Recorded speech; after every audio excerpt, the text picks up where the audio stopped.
세상의 모든 정보 윤인구입니다. 안녕하십니까, 윤인구입니다. 점심 맛있게 드셨는지요?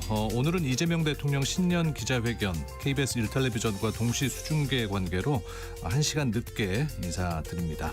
잠시 후에 여의도 현미경에서 이 이야기 자세히 나눠보도록 하죠.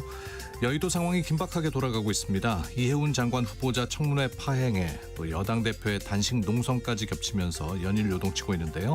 정치권의 복잡한 셈법, 국민의힘 육선의 조경태 의원과 함께 풀어보도록 하겠습니다.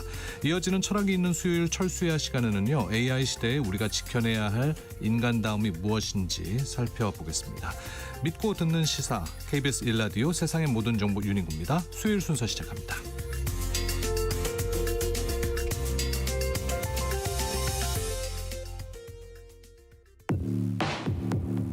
뉴스 너머의 맥락, 정치판의 핵심을 포착한다.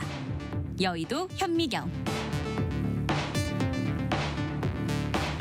매일매일 차고 넘치는 정치권 이슈의 숨은 맥락을 짚어드리는 시간입니다. 여의도 현미경, 오늘 두 분 소개해드리죠. 김수민 시사평론가, 박성희 시사저널 기자 나오셨습니다. 어서 오십시오. 안녕하세요. 네, 반갑습니다. 3시간에 걸친 이재명 대통령의 신년 기자회견 조금 전에 마무리가 됐는데요. 좀 정리를 해드릴까요? 네, 이재명 대통령 조금 전 끝난 이 신년 기자회견에서 새 국정 구상을 밝혔습니다. 당초 90분 예고돼 있었는데요. 이 대통령이 이 질문을 조금 더 많이 받겠다 이런 의지 드러내면서 3시간 가까이 진행됐습니다. 네. 이 대통령의 이날 핵심 메시지를 좀 요약해보면 국정 1년 차는 이 분열된 공론을 좀 수습하는 해였다면 국정 2년 차는 이 경제 성장에 집중하겠다는 겁니다. 이 모두 발언을 통해서 성장이라는 단어만 총 31번을 언급했는데요. 이 대통령은 이 성장을 위한 5대 국정 운영 기조를 제시했습니다. 좀 요약해보면 수도권 중심의 이 성장 구조를 바꾸고 스타트업과 청년, 이 지역이 함께 성장하는 상생의 구조를 만들겠다는 구상입니다. 여기에 이 대기업뿐만 아니라 이 노동 현장의 안전과 이른바 이 K문화 산업, 그리고 한반도 평화를 성장의 이 핵심 축으로 포함시킨 점도 특징입니다. 네. 김 평론가는 어떻게 보셨습니까? 네, 이번에도 성장이라는 단어가 거듭 강조가 됐거든요. 네. 이게 처음이 아닌 게 대통령 취임사에서도 성장이라는 단어가 가장 많이 나왔었고 올해 신년사에서도 대전환을 강조하면서도 그 내용들은 다 성장으로 많이 채웠습니다. 사실 전환이 성장보다 더 차원이 높고 더 상위 가치라고 볼 수 있는데, 일단 성장이라는 것을 강조하는 것은 한국 사회 구성원들이 현재 저성장에 대한 위기의식을 크게 느끼고 있다라고 하는 점, 이 점들을 많이 반영을 한 것 같고, 이재명 대통령도 성장이 잘 안 되는 상태에서 갈등이 늘어난다는 점을 이번에 부각을 시켰거든요. 그런데 또 한편으로 유념을 해야 될 것은 이제 성장이 전부가 아니다라는 것도 있겠습니다. 그러니까 성장을 하더라도 체감 경기가 나빴던 그런 역사들도 있는데 성장 이상으로 중요한 것이 어떻게 경기가 순환을 할 것인지, 분배는 어떻게 할 것인지, 이런 부분에 대한 관심도 이재명 정부가 앞으로 끌어내야 될 과제가 있겠습니다. 네. 31번 성장을 강조를 했다고 하는데, 이제 집권 2년 차이기 때문에 가장 또 정부의 역량을 박차를 가할 시기이기도 하죠. 이해운 장관 후보자에 대한 그 이야기도 나왔었죠? 네, 맞습니다. 논란의 인물이죠. 이 대통령은 이해운 장관 후보자 관련 질문이 나오니까 왜 이 질문 안 하나 했다, 이렇게 밝히면서 기다렸다는 듯이 입장을 밝혔습니다. 네. 우선 이 대통령은 이해운 후보자 논란을 이 검찰 개혁 논란과 함께 지금 가장 어려운 두 가지 문제 중에 하나다, 이렇게 말했습니다. 이 대통령은 분명 문제가 있어 보이는 부분이 있다, 국민들 역시 문제의식을 갖고 있을 것 같다, 이렇게 말하면서도 한쪽 주장만 듣고 좀 판단하는 것은 공정하지 않은 거 아니냐, 이렇게 강조했습니다. 자신이 변호사를 해봤는데 이 원고와 피고 측 입장을 일단 다 들어봐야 그제서야 진실이 좀 보이더라, 이런 입장입니다. 보좌관 갑질 등 제기된 의혹도 공식적으로 확인된 자료나 기록이 없는 상황이라면서 청문회가 무산된 것이 아쉽다, 이렇게 지적했는데요. 이 대통령은 다만 이 정도의 강한 반발이 있을 줄은 몰랐다면서 임명 여부는 시간을 갖고 좀 고민해 보겠다, 이렇게 밝혔습니다. 네. 이재명 대통령 그 발언을 보니까 청문회의 결과와 좀 그 여론을 지켜보고 싶었던 내심이 있지 않았나 싶어요. 네. 네. 이재명 대통령이 쉽게 임명 철회를 하거나 자진 사퇴를 권고할 수 없는 이유를 한 단어로 한 구절로 요약을 하면 얼마 전에 알려졌던 바 어렵게 모시고 왔는데라는 말을 이재명 대통령이 했다고 하거든요. 이게 다르게 생각해 보면은 원래 민주당 출신 인사였다면 작년에 강선우 여성가족부 장관 후보자처럼 자진 사퇴라든지 임명 철회 이런 것들을 또 할 수도 있었을 텐데 바깥에 있던 사람을 데려왔다. 이 부분이 쉽게 이 인사를 물릴 수 없는 이유가 되는 것 같습니다. 그래서 청문회에서 소명까지는 들어보자라고 일단은 가닥을 잡았는데 만약에 청문회가 열리지 않는다면 이재명 대통령 어떻게 결심을 해야 될지 이게 큰 고심이 될 것 같고 몇몇 의혹 같은 경우는 뭐 보좌관에 대한 고성이라든지 또 청약 가점에 대한 문제 이거는 어느 정도 드러난 것이 있고 또 일부는 도의적 수준을 넘어서서 사법적 의혹으로 비화가 된 상태거든요. 네. 만약에 임명을 강행했다가 수사에 들어간다. 혹은 어떤 결과가 나온다라고 했을 때 정부가 받을 수 있는 타격이 또 있기 때문에 이재명 대통령 고심이 더 깊어질 것으로 보입니다. 네. 오늘 기자회견에서 좀 눈여겨봐야 할 만한 답변들 어떤 게 나왔습니까? 예, 일단 가장 많이 관심을 받은 답변이 검찰개혁 관련한 답변이었습니다. 이재명 대통령 우선 검찰개혁 의지는 강하게 드러냈습니다. 검찰은 저지른 업보가 많은 마녀다. 나도 많이 당했다. 이렇게 검찰을 향한 불신을 드러냈는데요. 다만 관심을 모았던 이 검찰의 보안 수사권 문제에 대해서는 논의가 좀 필요하다는 입장을 밝혔습니다. 이 대통령은 저는 보안 수사를 안 하는 게 맞다고 생각한다. 그러나 예외적으로 필요한 경우가 있다면서 누군가의 권력을 또 조직의 권력을 뺏는 게 이 검찰개혁의 목표는 아니다. 이렇게 밝혔습니다. 예. 이 밖에 이 대통령은 또 통일교와 신천지 정치 개입 논란과 관련해서는 종교적 신념과 이 정치적인 선호가 결합하면 나라가 망하는 길이다 이렇게 밝히면서 정교 유착을 뿌리 뽑아야 한다 강조했는데요. 그러면서 국민의힘을 겨냥해서는 말로는 특검에 동의하면서도 협상을 지연시키고 있다 이렇게 지적했습니다. 또 눈에 띄는 게 경제 현안 가운데서는 환율 문제를 직접 언급했습니다. 네. 예, 대통령은 한두 달 내 이 환율이 1,400원 전후로 안정될 가능성을 언급하면서 정부가 가능한 수단을 총동원해서 시장 안정을 도모하겠다 이렇게 밝혔습니다.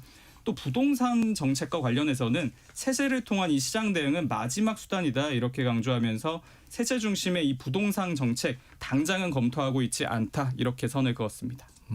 검찰 보안 수사권 관련해서 예외적으로 필요하다라고 이재명 대통령이 밝혔는데 이렇게 해서 이 정도에서 절충이 될 거냐라고 했을 때 변함없이 이견이라든지 논란은 있을 수밖에 없을 것 같아요. 왜냐하면 검찰이 보안 수사를 통해서 사건의 진실을 추가적으로 밝혀낸 이 사례들을 보면 일반 형사 사건에 많이 있거든요. 네. 근데 예외적이라고 했을 때는 이 일반 형사 사건들은 아니란 말인가?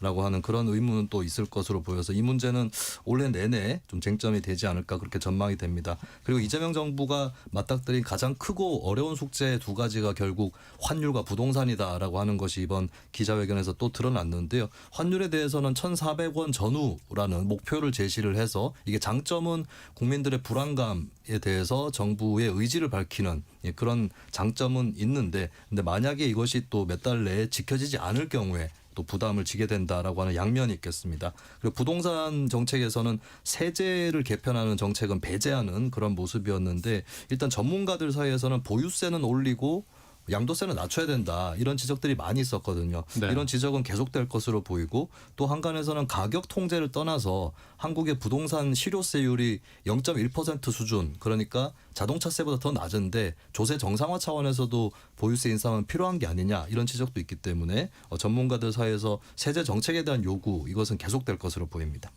환율은 그 이재명 대통령 언급 후에 조금 낮아졌다고 합니다. 지금 장중에서 1,469.60원으로 거래가 되고 있다고 하네요. 오늘 3시간에 걸쳐서 대통령이 기자회견을 가졌는데 아마 정부 정책에 관해 충분히 좀 설명을 하고 싶었던 것 같습니다. 자, 이번에는 국민의 상황 짚어보죠. 장동혁 대표 이제 7일째 단식인데 건강은 괜찮은 겁니까? 네, 건강 지금 굉장히 악화된 모습입니다. 말씀하신 것처럼 오늘로 단식 이젠 7일차인데요. 당 핵심 인사들 이제 속속 장 대표를 찾아서 응원과 격려의 메시지 내고 있습니다. 누가 다녀갔는지도 이제 관심인 것 같아요. 맞습니다. 일단은 당의 그 어른들이죠. 이인재 상임고문 그리고 황우여 전 비상대책위원장 그리고 김성태 전 원내대표 등이 단식 현장을 찾아서 장 대표 격려했습니다. 특히 이제 당의 노선을 두고 각을 세웠던 이른바 이 개혁 보수 주자들도 단식 현장을 찾으면서 눈길을 끌었는데요. 오세훈 서울시장 농성장 찾은 데 이어서 어제는 유승민 전 의원도 단식 현장을 찾았습니다. 마침 제가 어제 유 전 의원과 이 국회 밖에서 잠시 만났거든요. 예. 그런데 말하기를 원내 관계자로부터 장 대표 몸 상태가 워낙 안 좋으니까 좀 와서 좀 말려달라 이런 연락을 받아서 왔다고 해요. 그러면서 유 전 의원은 원래는 단식 현장을 안 가려 했는데 장 대표가 건강이 많이 상했다고 이 소리를 들으니까 마음이 참 좋지 않더라. 네. 생각이 달라도 보수 재건 길은 좀 찾아야 한다 이렇게 강조했습니다. 단식이 길어지면서 좀 마음의 변화, 심정의 변화가 있는 분들이 생기나 봐요. 네, 그런 의미에서 장동혁 대표의 단식이 대중적으로는 뭐 차치하더라도 당내 정치에서는 소기의 성과를 거두고 있다 이렇게 볼 수도 있을 것 같아요. 지금 당심을 좀 하나로 모으는데. 네, 특히 김진태 강원도지사를 포함해서 광역단체장들이 줄을 이어서 방문을 하고 있는데 광역단체장들은 중앙정치에서는 조금 비켜서 있는 처지이면서 당에서 중간자적 역할을 해왔었거든요. 예. 근데 그런 단체장들이 장 대표 쪽으로 힘을 실어주고 있다라고 하는 거고 심지어는 당에서 가장 비주류라고 할 수 있는 유승민 전 의원까지 방문을 했다. 이거는 한마디로 한동훈계 빼고 장동혁 대표로 응집하고 있다. 이렇게 요약을 할 수가 있겠습니다. 이준석 대표 왔어요? 네, 왔습니다. 쌍특허법 이 공조에 나선 이준석 대표 계획되어 있던 이 미국 외교 일정을 취소하고 오늘 오전에 귀국해서 장 대표 단식 현장을 찾았습니다. 이 대표는 이 장 대표 손을 꼭 잡고 양당 공조 강화를 위해서 장 대표가 지휘관으로 좀 역할을 해줬으면 좋겠다. 늦지 않게 이 공동 투쟁 방안을 마련하겠다 이렇게 밝혔는데요. 다만 이 공조 단식 가능성에는 좀 선을 그었습니다. 이 대표는 이 장 대표의 단식에도 민주당이 지금 꿈쩍하고 있지 않냐. 단식보다 더 강한 방법을 찾아야 한다. 이렇게 밝혔습니다. 네.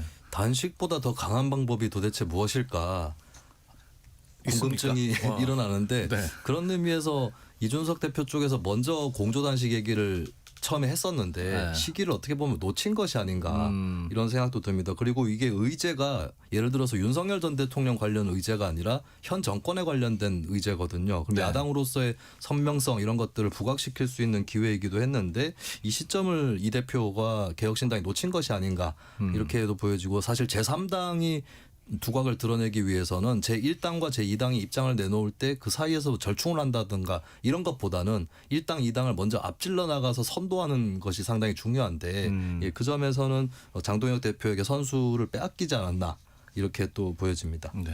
그러면은 세간의 관심은 이제 한동훈 전 대표로 쏠리겠네요. 맞습니다. 이 단식장에 찾아오느냐 안 오느냐. 네. 한 전 대표의 입장은 어떤지 궁금하네요. 네, 저도 사실 궁금해서 거의 매일같이 묻고 있거든요. 가실 거냐, 가실 거냐. 답이 왔습니까? 답은 안 옵니다.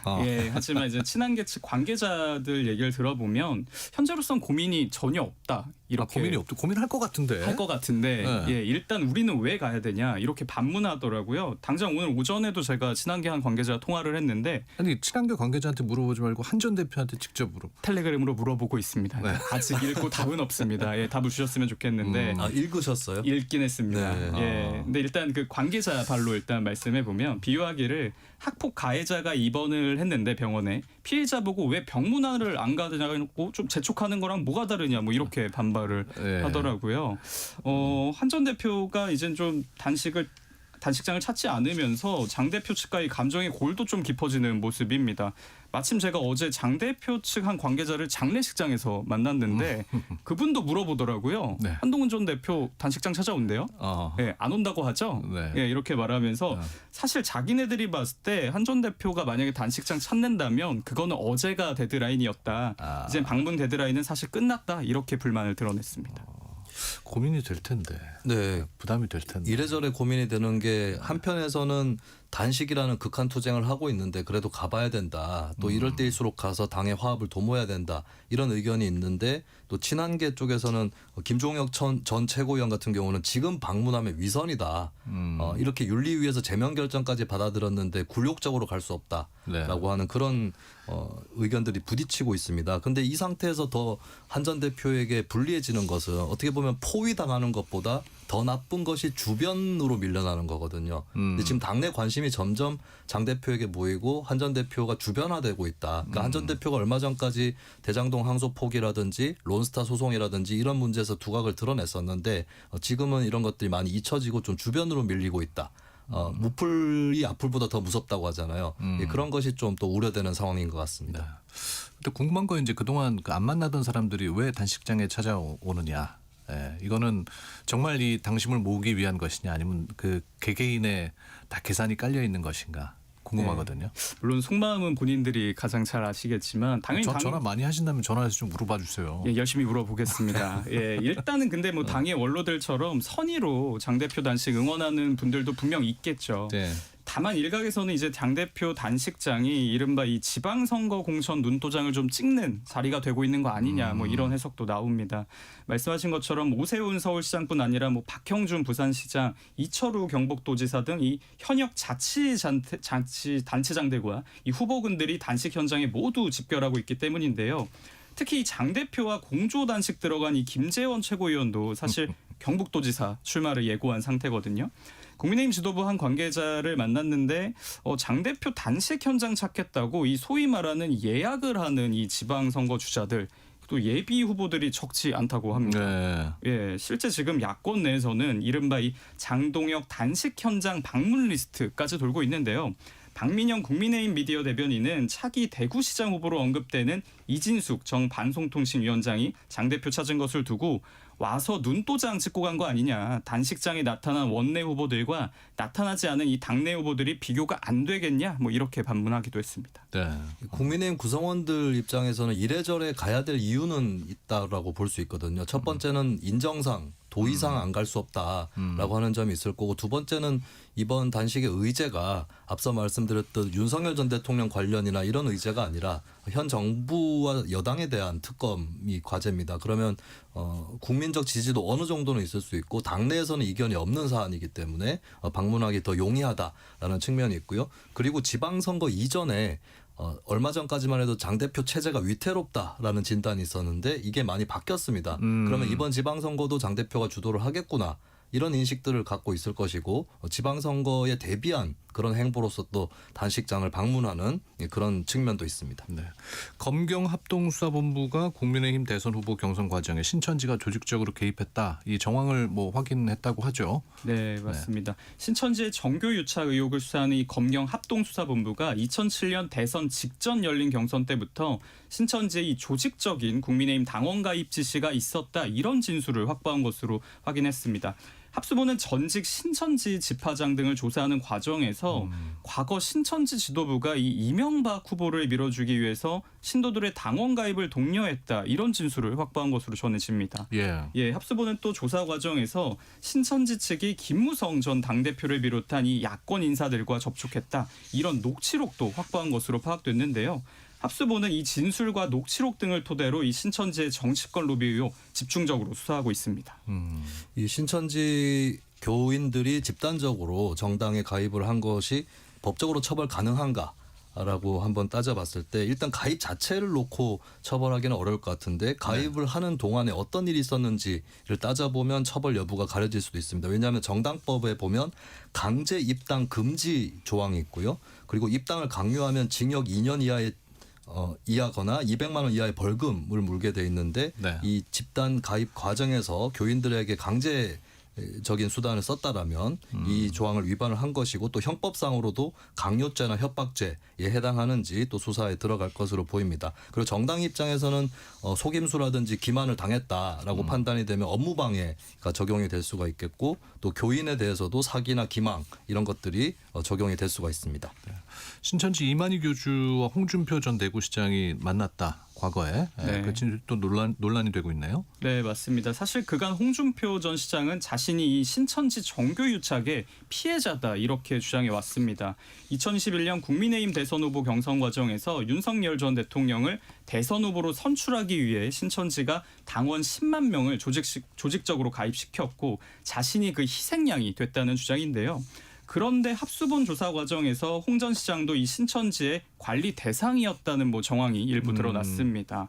신천지 전 청년회장이 2004년에서 한 2005년경 63빌딩 한 식당에서 이만희 총회장과 홍 전 시장이 회동했다 이렇게 증언한 건데요. 물론 두 사람의 대화 내용은 알려지지 않았습니다. 다만 만남이 사실이라면 신천지의 이 정교유착 움직임이 과거부터 좀 조직적으로 이어져 온 거 아니냐 이런 해석이 나옵니다. 홍 시장에게 타격이 될 수 있겠네요. 무슨 대화 내용이 오갔냐에 따라서. 일단은 홍준표 전 시장 쪽에서는 2006년에 만났을 때는 이만희 교주를 기독교 목사 정도로 알고 있었다라고 해명을 했습니다. 근데 다만 의혹이 남는 점은 그러면 2022년 8월에는 어떻게 만난 것인가, 그리고 그 자리에서 왜 이만희 교주는 솔직하게 이런저런 얘기를 했다는 것인가, 이 문제에 대해서는 의문이 있는 것이고, 그리고 홍 시장이 2024년경만 해도 총선 이후에 윤석열 대통령 상남자예요, 뭐 이런 주장을 하면서 굉장히 보호를 한 적이 있었거든요. 김수민의 오랜만에 성대모사 들어봅니다. 네, 근데 네. 그 이후에 이 신천지 폭로가 나왔는데 네. 이거는 과정이 어떻게 되는 과정인 건가? 혹시 뭐 신천지라든지 윤 전 대통령한테 더 이상 기대할 것이 없어서 폭로를 한 것인지 이런 부분은 의문점으로 남아 있습니다. 수사 내용은 좀 더 지켜봐야 되겠네요. 국민의힘에서는 뭐 저 입장이 나왔습니까? 네, 국민의힘은 이 신천지 의혹을 통일교 특검에서 함께 수사하자 이런 민주당 제안에 응하지 않고 있는데요. 하지만 이 합수본 수사로 이 논란이 좀 확산하다 보니까 입장이 좀 다소 바뀐 모습입니다. 신천지 특검을 받을 수는 있지만 통일교 특검에 신천지 의혹을 포함하지 말고 따로 특검을 하자는 주장인데요. 반면 민주당은 이 정규유착이라는 공통점이 있는데 굳이 나눌 이유가 없다면서 국민의힘이 떳떳하면 통일교 신천지 특검 수용하라 이렇게 촉구하고 있습니다. 네. 국민의힘이 우려를 하는 거는 신천지 통일교를 같이 특검을 통합 특검으로 하게 되면 둘 다 수사한다고 출범시켜 놓고 주로 신천지만 수사하는 거 아니냐, 이런 우려가 있는 것 같아요. 그래서 민주당이 이것을 분리 특검을 수용할 수 있을지가 관건이 될 것 같고, 그리고 반대로 민주당이 수용을 하는데 공천 비리 특검을 또 국민의힘이 요구하고 있는데 이 부분은 또 받아들이지 않는다라고 했을 때는 또 국민의힘이라든지 장동혁 대표가 어떻게 할 것인지 이것이 또 관건으로 남아 있습니다. 네.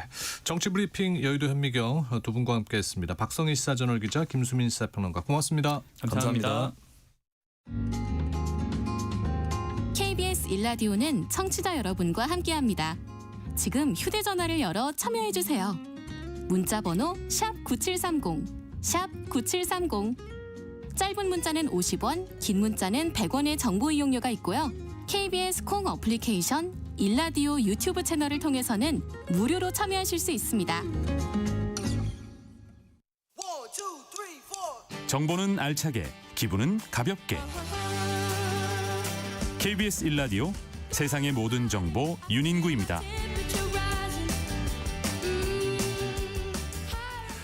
네, 여의도 안팎이 연일 시끄럽습니다. 장관 후보자 청문회 파행, 또 여당 대표의 단식 농성, 그리고 6월 지방선거를 향한 정가의 움직임까지 오늘 이 복잡한 정치 현안 한자리에서 짚어보겠습니다. 국민의힘 육선 의원이시죠?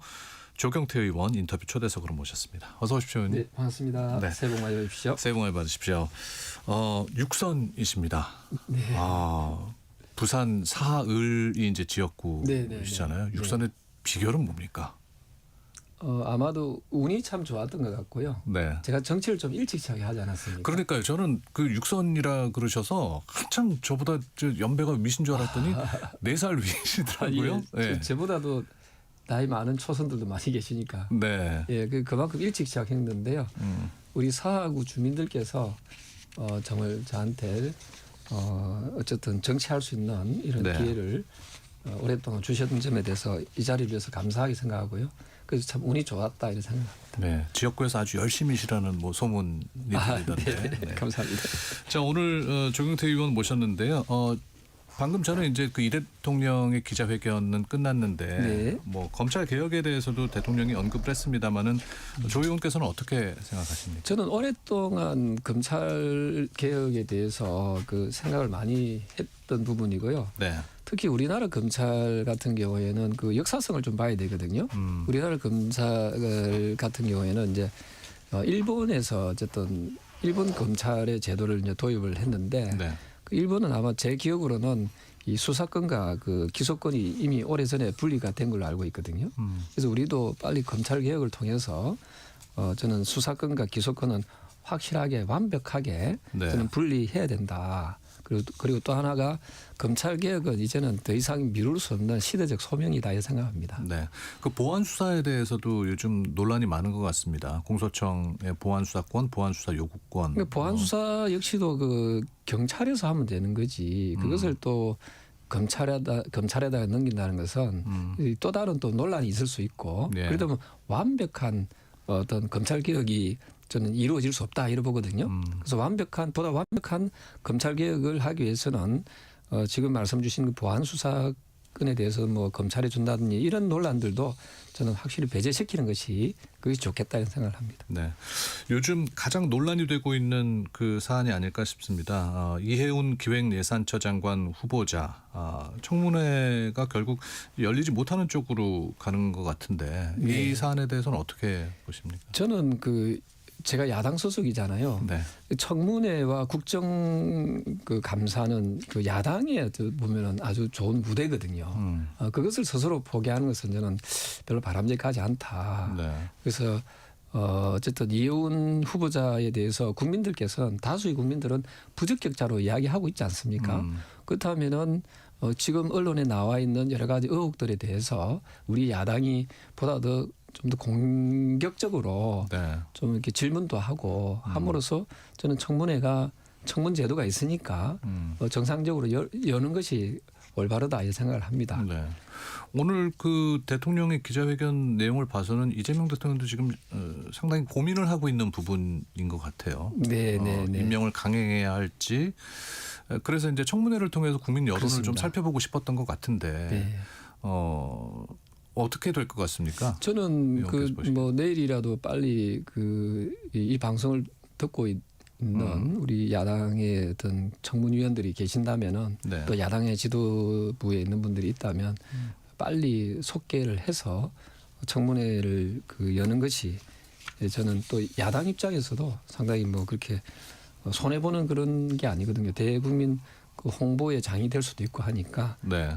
저는 그런 부분에 대해서 좀 전향적인 생각을 해서 네. 청문회 개최를 저는 했으면 좋겠다 하는 생각을 합니다. 그러니까 이제 국민의힘 소속이신데 조 의원께서는 청문회를 하는 게 맞다라고 네. 얘기를 하셨고 그러면 지금 국회의원 왜 반대를 하고 있는? 그건 청문위원들한테 물어보시죠. 표면적으로는 이제 제출 자료가 부족하다라고 얘기를 하는데 그럼에도 불구하고 후보자를 세워서 뭐 맞습니다. 심판을 받게 해야 되는 거 아닐까요? 사실은 그런 뭐 기회조차 역대 정권의 청문회 장관 후보자들이 보면은 자료 제출은 항상 미흡했거든요. 네. 그럼에도 불구하고 계속 해왔지 않습니까? 그 자료 제출 부실이라는 것은 좀 약간 설득력이 좀 없는 주장인 것 같고요. 네. 그리고 또 기존에 언론에서 기자분들이나 이런 분들이 많은 취재에 의해서 자료들이 차고 넘치거든요. 네. 그것만 해도 충분히 인사검증에 도움이 된다 이렇게 보고 있어요. 이제 육선이시니까 이해운 후보자랑도 의정 활동 같이 해보셨을 테고 기획예산 장관으로는 적격자라고 보십니까? 그래서 그런 부분에 전문가? 대해서 제가 기재위원장 할 때 아마 이해운 후보자가 우리 위원회 위원이었던 걸로 제가 예. 어렴풋이 기억이 나거든요. 근데 일단 그 부분의 어떤 역량이나 실력이 어느 정도인지는 저는 청문회를 통해서 좀 밝힐 필요가 있다. 물론 개인적인 여러 가지 각종 의혹들에 대해서도 검증을 해야 되지만 또 이분이 과연 이제 경제부처의 수장으로서의 능력이 있는지도 한번 그런 인사검증은 필요하다. 그래서 네. 청문제도가 있는 거 아니겠습니까? 네. 자, 장동혁 대표가 7일째 단식하고 있는데요. 만나보셨어요? 네, 제 첫날에 가서 어쨌든 사실은 몸 상하지 않도록 했으면 좋겠다는 위로의 말씀을 드렸습니다. 네. 7일째면은 이게 좀 몸도 부담이 되는 그렇습니다. 시기 아닙니까? 예. 그래서 상당히 좀 개인적으로 건강이 가장 중요하지 않겠습니까? 네. 그 건강을 좀 잘 유지하면서 어쨌든 그런 행위를 했으면 좋겠다 생각합니다. 그러니까 첫날 가서 만나셨다고 하니까 첫날의 분위기와 지금의 분위기는 조금 달라진 것 같은데 국민의힘에 좀 당이 하나로 좀 화합하는 모습도 보여지는 것 같고 찾아오는 분들의 면면을 봤을 때 어쨌든 단식이라는 좀 극한적인 투쟁을 하고 있는 상황에서는 누구든지 가서 어떤 그 건강을 또 염려하는 것은 저는 당연하다 보고 있고요. 네. 저는 이 단식이 끝난 이후에 지금 말씀하신 대로 당이 하나된 통합된 모습으로 가기 위해서 장동혁 대표가 어떤 스탠스를 취해야 될지 뭐 그런 부분도 상당히 좀 중요한 포인트가 아니겠느냐 보고 있습니다. 네. 정말 말씀하신 대로 이제 단식이라는 게 극단적인 투쟁이잖아요. 네. 근데 쌍특검을 받아들이게 하기 위해서 민주당이 이 단식이란 방법이 최선의 방법이었느냐는 어떻게 생각하십니까? 물론 뭐 호불호는 있을 수 있지만 또 다양한 평가는 할 수 있지만 야당의 대표가 또 이런 또 극한적인 방법을 통해서라도 뭔가 의견을 개진한다면은 여당에서도 좀 정치력을 발휘해서 좀 사고 존중하는 그런 문화를 좀 만들었으면 좋겠고요. 지금 말씀하신 그 쌍특검이라는 것은 통일교에 대한 특검하고 네. 또 정치 공천 헌금에 대한 네. 특검이지 않습니까? 두 개 다 제가 알기로는 국민들이 그 의혹에 대해서 사실을 밝혀야 된다 하는 그런 여론이 더 우세한 걸로 나와 있거든요. 그리고 또 하나가 그러면 민주당에서는 통일교 플러스 신천지를 하자 이런 이야기 아닙니까? 네. 신천지도 나는 받아들였으면 좋겠어요. 우리 네. 당에서 그거는. 그래서 그래서 여야가 서로가 좀 주거니 받거니 네. 내 주장만 100% 할 수는 없지 않습니까? 네. 그 상대방 주장도 수용을 하면서 국민적 의혹을 해소하는데 좀 최선을 다하면은 얼마든지 합의 도출할 수 있는 영역이 있다 이런 네. 생각을 합니다. 그러니까 처음에 이제 국힘에서는 통일교하고 신천지를 같이 하자. 그랬다가 지금은 좀 따로따로 하자는 의견으로 바뀐 모양이더라고요. 네. 네. 그 일부 의원들이 또 이제 그러면 우리도 신천지를 받아들이자라고 하는데 뭐 따로따로 하나 같이 하나 뭐 어쨌든 종교가 어떤 정치 집단의 정치 행위에 어떤 깊숙이 관여했다는 것은 이 형법 정신에도 안 맞거든요. 네. 정교 분리 정신에도 안 맞습니다. 그렇다면은 굳이 따로따로 뭐 할 필요가 있을까? 그러면 여야가 협상을 해서 하면 되거든요. 네. 그럼 근데 뭐 협상이 잘 안 되고 있는 모양이에요. 그게 왜 안 될까요? 그게 지금 아마 듣고 계시는 청취자 여러분께서도 참 답답하실 것 같아요. 그러게요. 통일교도 하고 신천지도 하면 되잖아요. 근데 누구한테는 이게 유불리가 있기 때문에 그런 거 아닙니까? 그래서 이게 특검이 그 미국에서부터 이게 시작된 제도잖아요. 근데 이게 너무 어떤 정치 집단의 유불리에 의해서 악용되다 보니까 이 사문화되거든요. 미국은 거의 사문화되다시피 한 거예요. 그 저는 바라건대 저는 이 특검이 어떤 정당의 유불리에 따라서 움직이는 그런 제도가 되어서는 안 된다. 지금 특검을 하는 가장 큰 이유는 뭐냐면 검찰의 신뢰를 믿지 못하겠다. 검찰을 믿지 못하겠다는 거 아닙니까?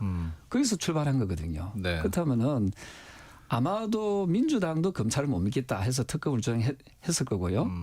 또 국민의힘도 검찰을 못 믿겠다 특검을 주장했을 거단 말입니다. 지금 어찌 보면 특검 공화국이 되어 있어요. 그렇다면은 서로 이해관계는 맞는 거잖아요. 예. 검찰을 믿지 못하겠다는 그 공통분모는 있는 거거든요. 그렇다면은 이 부분에 대해서 합의해서 하면은 얼마든지 극복이 가능한 주제다라고 생각을 합니다. 지금 조경태 의원께서 말씀하신 이런 분위기는 국힘 내에서도 좀 어느 정도 좀 그 내용이 같이 공감이 가는 부분입니까? 네. 일부 의원들께서도 우리가 굳이 신천지를 특검을 받아들이지 못할 이유가 있겠느냐 하는 그 의원들도 지금 생겨나고 있거든요. 네. 그리고 그 국민들도 봤을 때는 왜 통일교만 하고 신천지는 안 하냐 하는 데서는 아마 공감을 하실 거라 보고 있거든요. 네. 그래서 저는 국민의힘에서도 저는 그 통일교와 신천지를 묶어서 하든지 따로따로 하든지 그거는 별로 문제가 안 된다 하는 게 중요한 거죠. 그렇게 한다면은 극적인 또 타협점을 찾을 수 있다 이렇게 보고 있고요. 제발 그 여야가 좀 정치력을 발휘했으면 좋겠다 이런 생각합니다. 네. 이 와중에 그 검경 합수본에서는 이만희 교주와 홍준표 전 대구시장이 과거에 회동을 했었다는 진술을 확보한 네. 것으로 전해지고 있습니다. 어떻게 보십니까? 네, 그런 어떤 또 여러 차례 홍 전 대표가 뭐 그런 표현을 신천지에 대한 문제 제기했지 않습니까? 그런데 당신은 지난 대선 때 피해자 입장이라고 대선 후보 경선에서 지게 된 거는 그 이유 때문이다라고 얘기를 해왔잖아요. 어쨌든 특검을 하게 되면 여러 가지 부분이 의혹들이 드러날 많이 것이다. 드러나지 않겠습니까? 그래서 네. 저는 그 여당의 주장한 대로 신천지도 포함해서 왜냐하면 목적이 뭐냐면 목적이 뚜렷합니다. 종교가 정치에 깊숙이 개입하는 것을 차단하겠다. 그게 목적이라면은 네. 그게 또 헌법에 또 위헌적 요소가 있지 않습니까? 그 종교 집단이 들어와서 정치적 행위를 그렇습니다. 그 깊숙이 개입하는 것은 그러니까 그게 목적이라면은 저는 어떤 그 종교적인 단체더라도 저는 의혹이 있는 부분은 의혹을 말끔하게 해소시켜 나가는 것이 합리적이지 않을까 저는 그렇게 생각을 하고 있습니다. 네. 한동훈 전 대표가 지금 단식장을 찾느냐 마느냐가 초미의 관심사가 됐습니다. 네. 찾아올 것 같습니까? 어떨 것 같습니까? 그거는 이제 그 개인의 자유 의지죠. 네. 뭐 찾아 안 온다고 해서 비난할 이유도 없고 또 찾아 온다 해서 또 뭐 환영할 그런 것도 아니고 그건 네. 개인의 어떤 자유 의지라고 보거든요. 하지만 지금 이제 위기에 처한 국민의힘의 상황을 봤을 때 뭐 지방선거를 또 앞두고 있고. 네. 저는 뭐 개인적으로 뭐 오라 마라 제가 지금 이야기해 버리면 또 그 하나가 또 논란이 되니까 네. 순전히 그 부분에 대해서는 본인의 자유 의지에 맡겼으면 좋겠다. 네. 또 그게 너무 또 언론에서 지나칠 정도로 그걸 그 부각을 시키는 것 같은데요. 그 개인적으로 그 굉장히 부담스러움을 주는 거거든요. 네. 그 본인이 오든 안 오든 거기에 대해서는 너무 이걸 왈가왈부하는 식으로 이렇게 봐서는 안 된다. 뭐 오면 오는 대로 좀 잘 이렇게 받아들이고 또 안 오면 또 안 오는 대로 네.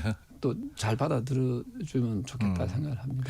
네. 그 사과 메시지를 내지 않았습니까? 네네네. 하지만 그 징계 결정에 대해서는 이거는 보복이다라고 얘기를 했는데요. 한동훈 전 대표의 그 사과에 대해서는 어떻게 생각하세요? 저는 이 당원 게시판 얘기가 나왔을 때부터 네. 이 그 익명이 보장되는 게시판 그 보통 옛날엔 자유 게시판이라 했거든요. 네. 기억나실지 모르겠지만 그건 누구든지 자유롭게 설 수 있는 게시판입니다. 익명이 익명으로? 보장되고요. 네. 그 대통령 자신이 또 욕을 해도 돼요. 그렇지 않습니까? 네. 그런 경우는 없겠죠. 근데. 아니 있을 수도 있어요. 네. 그 트럼프 그걸 하지 않습니까? 트럼프 대통령이. 네. 그래서 하물며 우리가 네이버나 다음 같은 그 포털 사이트에 뭐 익명이 보장되는데 욕을 쓰고 해도 누가 그 IP 추적해서 그 사람 처벌합니까? 안 하잖아요. 그리고 제가 정치를 비교적 오래 한 편인데 이제 6선 의원이잖아요. 예. 당원 게시판에 거의 들어가 본 적이 없어요. 아마 당원 게시판 문제 제기하는 의원들 한테 전수조사를 해보세요. 본인들이 당원 게시판에 과연 들어가 본 적이 있는지 하고 몇 번 들어가 봤는지 하고 네. 거의 안 들어갑니다. 네.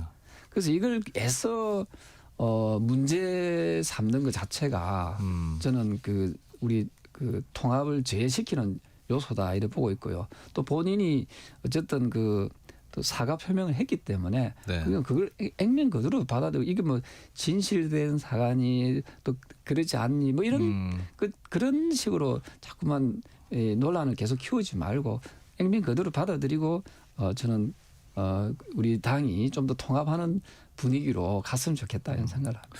근데 징계는 제명 결정이 났단 말이죠. 물론 뭐 재심이 남아 있습니다만, 네. 당사자는 이제 재심 청구도 안 하겠다고 하고. 당원 게시판을 가지고 제명을 한다는 것은요 지나가는 소가 웃을 일입니다, 사실은. 불합리하다. 불합리할 정도가 아니죠. 그거는 죄도 안 되는 걸 가지고 네. 그걸 뭐 이 제명이라는 것은 거의 뭐 우리가 형사적으로 봤을 때는 정치인한테는 사형 선고와 같은 거잖아요. 네. 그거는 저는 아마 지구상에 그런 일이 있을 수 있겠습니까? 특히 우리 국민의힘이 자유를 표방하는 정당이잖아요. 자유민주주의. 자유를 표방하는 정당에서 자유 게시판에 글 쓴 걸 가지고 또 본인이 쓴 글도 아닌데 네. 본인이 쓴 글이 아닌 건 가지고 가족이 예를 들어 설령 썼더라도 그걸 가지고 제명하는 그런 행위가 저는 제 상식에서는 상당히 벗어나 있는 부분이다 생각을 해요. 그럼 어떻게 해야 될까요? 뭐 제명을 거둬들일 수 있는 겁니까? 그러니까 사과 표명을 했으니까 그 네. 정도 선에서 그냥 이렇게 넘어가면 될 문제다. 네. 예. 그래서 이제 육선이신 조경태 의원 같은 분이 또 중재자 역할을 잘 하실 필요가 있어 보이는데 장동혁과 한동훈은 그럼 원팀이 될 수 있는 겁니까? 그럼요. 뭐. 어제의 동지가 오늘의 어제의 적이 오늘의 동지가 되는 경우도 있고 네. 이번에 그 보면은 그 우리 당에서 그 개혁신당의 이준석 당 대표를 얼마나 많이 비난했습니까? 그죠? 얼마나 많이 비난. 그리고 뭐 거의 뭐 쫓아내다시피 한 거 아닙니까? 네. 거의 뭐 적으로 간주했잖아요. 근데 또 만났잖아요. 오늘 아침에 단식장 찾았다면서요? 두 분이 아주 살갑게 서로 있는 모습을 봤거든요. 그래서 정치란 것은 어제의 동지가 오늘의 그 적이 될 수도 있고 어제의 적이 오늘의 동지가 될 수도 있는 게 정치입니다. 네. 하물며 같은 당에 있는 분들끼리 너무 이 정치를 감정적으로 할 필요가 없다. 네. 예, 그래서 좀 이성을 좀 되찾아야 되지 않을까. 네. 예. 그래서 뭐 바라보는 그 사람들의 시각, 마음은 그럴 수도 있을 것 같은데 정작 당사자들은 너무 멀리 간 게 아닌가 싶어서 조 의원님께서 좀 제가 그 두 분 들으라고 한마디 좀 네, 해주세요. 의총에서도 이야기했습니다. 예. 지금 이제 우리 선거가 좀 몇 개월 남지 않았지 않습니까? 지금은 정말 적도 품어야 될 여기서 말씀드린 것은 저 민주당에 있는 분, 민주당에 소속돼 있는 그 당원들이나 지지자조차도 우리가 끌어안아야 될 그런 시기잖아요. 지금 단합과 통합의 시기지 자꾸 있는 사람들을 내치는 식으로 하는 그 뺄셈을 정치를 해서는 안 된다. 지금은 덧셈의 정치를 해야 될 시점이고 아마 이 단식이 이게 좀 단식에 의해서 이게 잘 그게 끝이 나고 나면은 아마 장 대표의 그 어떤 통합의 메시지가 상당히 중요하지 않을까 이런 생각을 합니다. 신임 그 청와대 홍익표 네. 정무수석 오늘 단식장 뭐 온다는 얘기도 있고 뭐 그렇던데 어떨 것 같습니까? 와야죠. 와야 된다고 와서 보십니까? 그리고 장동익 대표가 지금 영수회담을 제안했지 않습니까? 네, 예. 받아들여야 된다 생각합니다. 그래서 어쨌든 야당의 대표가 지금 단식을 하고 있고 또 야당의 대표가 또 그 단식의 그 하나의 요구로 영수회담을 제안했으면 저는 이걸 좀 유연하게 청와대에서도 좀 이걸 받아들이는 모습이 중요하다. 그것이 저는 지금 그 대통령이 말씀하시는 통합의 어떤 그런 큰 흐름에 저는 부합하는 행동이 아닐까 생각을 합니다. 네. 뭐가 먼저일까요? 그 민주당에서 쌍특검 받아들이면 단식이 끝나는 겁니까? 관계없이 네. 그냥 영수회담을 통해서 서로의 주장, 서로의 얘기를 좀 진지하게 하는 게 일단 대화가 가장 중요하고요. 그것이 또 장동익 대표의 또 단식을 또 이렇게 어쨌든 이제 그거 하게 하는 중단하게 할 수 있는 좋은 명분이 되지 않겠습니까? 네. 예, 그래서 인간의 생명은 아주 소중하다고 생각합니다. 그럼 대통령께서 그런 부분에 대해서 좀 더 좀 유연하게 이것도 실용적인 또 분이시고 하니까 네. 저는 그렇게 하는 것이 옳다고 생각합니다. 오늘 오후에 저 긴급 의총 열립니까? 예, 2시부터 이제 예. 열릴 예정입니다. 어떤 내용? 아마도 그런 저런 당내 상황에 대해서 단식과 관련해서 포함해서 아마 그 의제들이 좀 나오지 않을까 생각합니다. 네.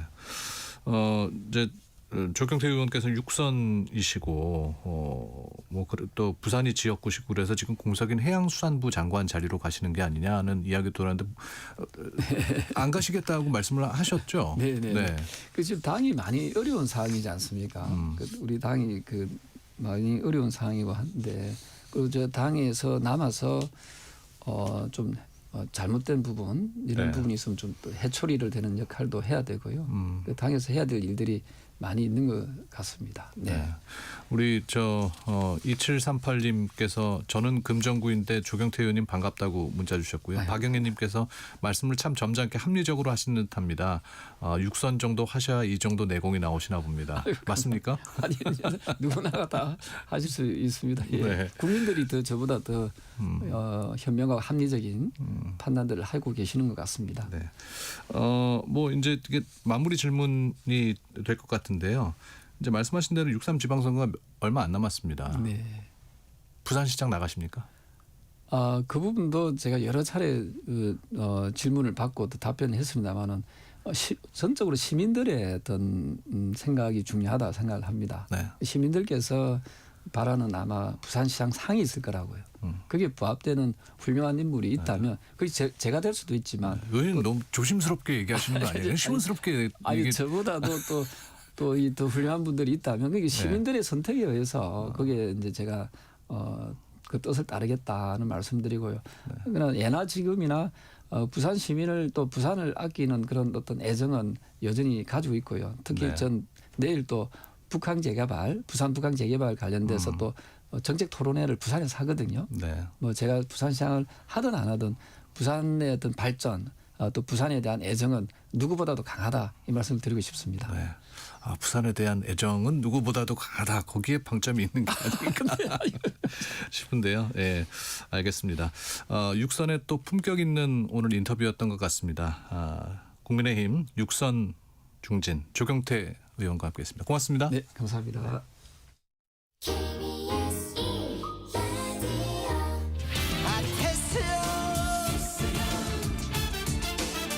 철학이 있는 수요일 철수야.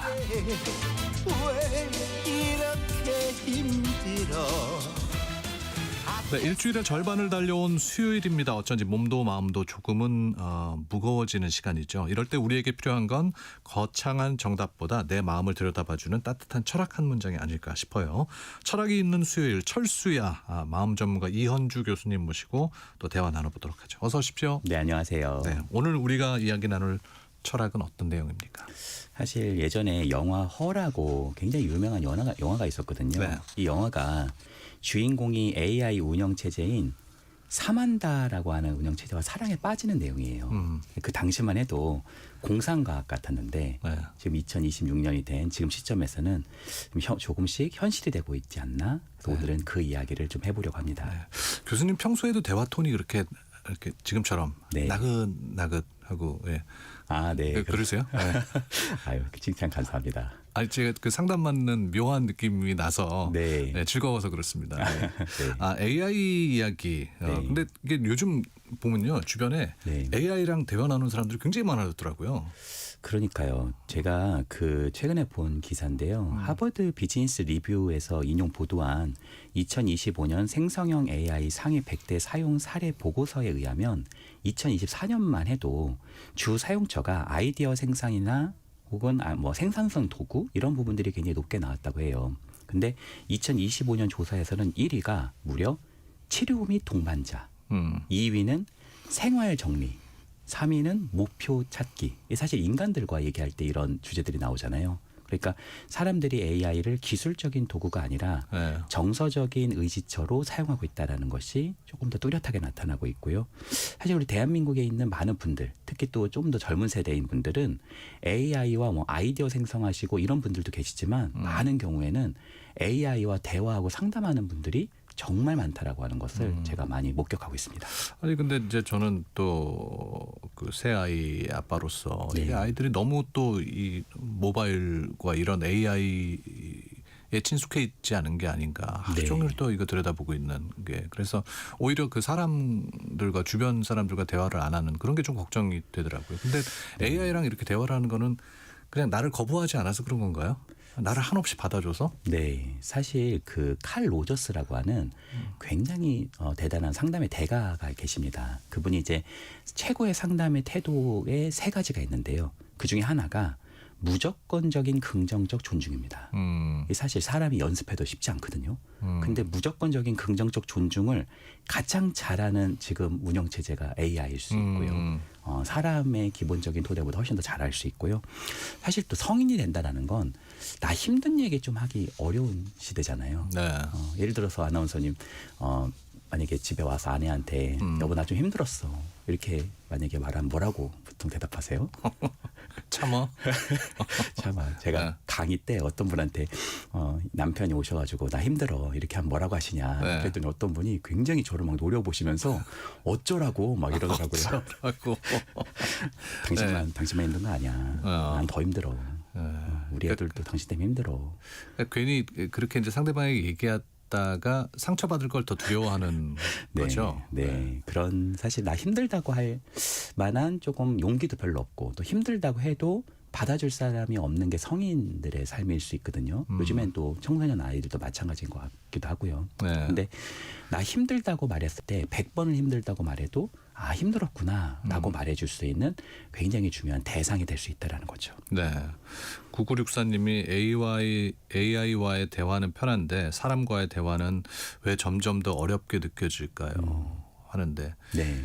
이게 그러니까 사람과 멀어지고 AI랑 점점 더 가까이 이런 그 현상은 더 심각해지는 거 아닙니까? 그렇죠. 사실 지금 보면은 예전만 해도 AI한테 뭐 아이디어 같은 거 조금씩 물어보고 정보 같은 거 도움을 받고자 하는 게 많았어요. 근데 지금 많이 들리는 이야기가 AI하고 대화하다 보면 분노도 일어나고요. 왜 내가 A라고 물어봤는데 자꾸 B를 얘기해? 막 이러면서 화가 나기도 하고요. 네. 또 굉장히 AI가 뭔가 많이 외로웠군요. 이렇게 표현했을 때 눈물이 핑 돌기도 하고요. 사실 지금 우리나라에만 해도 대부분의 많은 기업들이 정보형 AI, 해결사형 AI에 많이 좀 몰입을 하고 있단 말이에요. 네. 그리고 데이터를 자본이라고 생각하고 있긴 하지만 저는 최고의 정서적 데이터 중에 최고의 데이터는 정서적 데이터라고 생각을 합니다. 예를 들어서 지금 생성형 AI가 소프트웨어의 직업권을 많이 이제 잠식하고 있다고 하잖아요. 네. 그리고 피지컬 AI가 노동을 대체한다고 하잖아요. 이런 것들이 범용화되고 뭐 차를 타도 자율주행으로 타고 있을 때 내가 처음에는 업무도 하고 스크린도 볼 거예요. 그러나 조금 지나다 보면은 칼국수집 어디가 맛있어? 이런 데이터도 중요하다고 생각해요. 근데 더 중요한 데이터는 야 예전에 내가 이런 좀 고민이 좀 있어가지고 너한테 물어봤던 적이 있었던 것 같은데 지금도 내가 이런 게 좀 고민이 돼. 이렇게 만약에 말했다고 해보죠. 그랬더니 그 AI가 내 차 안에서 그래 맞아 헌주야 네가 2022년에도 나한테 그런 얘기 한 적 있는데 누구한테 이거를 이야기했던 것이 되게 도움이 된다고 말했었는데 혹시 너 기억나니? 이런 대화의 모델을 구축할 수 있는 정서적 데이터는 앞으로 굉장한 업의 해자가 될 거라고 생각을 합니다. 근데 이게 기계가 정말 나를 이해하는 걸까요? 아니면 척하는 건가요? 사실 이제 AI를 이제 우리가 다루다 보면 AI가 진짜 나를 호의로 대하는 것처럼 보여집니다. 근데 사실 AI는 나한테 어떤 감정이 있는 게 아니고요. 우리가 듣고 싶어하는 말을 계산해서 출력하는 것이다. 쉽게 말하면 확증 편향의 알고리즘하다 이렇게 표현할 수 있고요. 네. 이 부분이 가장 어떻게 보면 위험한 부분이라 생각해요. 왜냐하면 좋은 친구는 정말 나를 아끼고 좋은 친구라면 내가 만약에 잘못된 길로 갈 때 나에게 야, 너 그런 길로 가면 안 돼 라고 저를 말려주는 것이 진짜 좋은 친구잖아요. 근데 AI는 네 기분이 그렇다면 그럴 수 있어. 심지어 어떤 사람이 망상이나 잘못된 분노까지도 지지할 수 있다는 거죠. 왜냐하면 AI는 반박을 하지 않고요. 어떻게 그러니까요. 보면 나에게 맞추는 그런 에이전트이기 때문에 그렇다는 거죠. 이게 오히려 그러면 독이 될 수도 있겠네요. 그렇죠. 무조건적인 지지는. 그렇죠. 어떻게 보면 상담 자체도 아까 제가 말씀드렸듯이 무조건적인 긍정적 존중이 있거든요. 네. 근데 그건 어디까지나 퇴행으로 끝나는 것이 아니라 거기서 더 성장할 수 있게끔 도와주는 과정일 수 있거든요. 그리고 인간관계라는 게 원래 갈등도 있고 질투도 있고 기쁨도 있고 환희도 있고 원래 복합적인 거잖아요. 예를 들어서 우리가 엄마 하면 어떤 감정이 드세요? 라고 여쭤볼 때 우리 엄마는 무조건 좋아요. 라고만 말씀하시는 분은 없을 겁니다. 사랑하기도 하고 밉기도 하고 서운하기도 하고 이게 원래 인간관계의 본질인 건데 어떻게 보면은 AI는 나한테 무조건 맞추니까 이것을 계속 쓰다 보면 AI라고 하는 마법의 거울 속에 갇혀서 상당히 나르시시즘적인 대화의 방식이 나올 수 있죠. 예를 들어서 거울아 내가 다 맞지? 그러면 네 주인님 다 맞습니다. 이런 대화 방식은 사실 건강하지 않을 수 있다는 거죠. 네.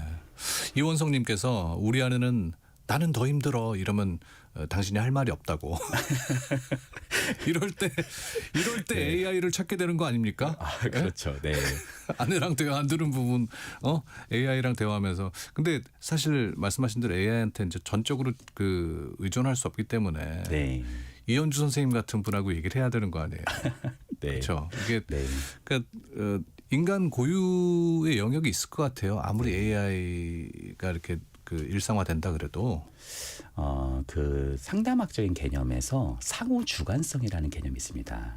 이게 뭐냐면 제가 아나운서님과 만약에 상담을 하고 있다고 생각해 볼게요. 혹은 우리가 대화를 하고 있어요.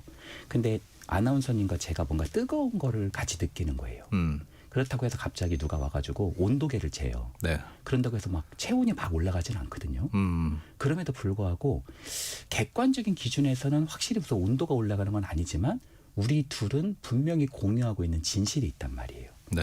그러니까 쉽게 말하면 뭔가 감정의 진원지는 몸이고요. 감정은 온도가 있습니다. 쉽게 말해 내가 아파왔어라고 하는 공통된 고통의 감각이 있어야만 정말 공감이 나올 수 있다는 거죠. AI가 사실은 굉장히 공감적이고 지휘적인 것 같아도 딱 15분 넘어가잖아요. 그럼 뭔가 약간 공허한 느낌을 받을 때가 있는데 그것이 바로 기계와 유기체의 건널 수 없는 간극이라고 저는 생각을 합니다. 자, 그렇다면 오늘 마무리하면서 AI 시대에 우리는 어떻게 해야 좀 나의 마음 건강 지키면서 네. 잘 지낼 수 있을까요? 저는 AI를 정서적 보조바퀴로 쓰는 것을 좀 추천합니다. 그러니까 넘어질 것 같을 때 잠깐 기대는 건 좋은 것 같아요. 그러나 보조바퀴를 달고 평생 자전거를 탈 수는 없듯이 AI에게 받은 위로를 에너지 삼아서 실제 사람에게 조금 더 나은 건강한 관계를 맺는 그런 발판이 되시기를 소망합니다. 네. 자, 철학이 있는 수요일 철수야 이현주 연세대 연구교수와 함께했습니다. 감사합니다. 네, 감사합니다. 네.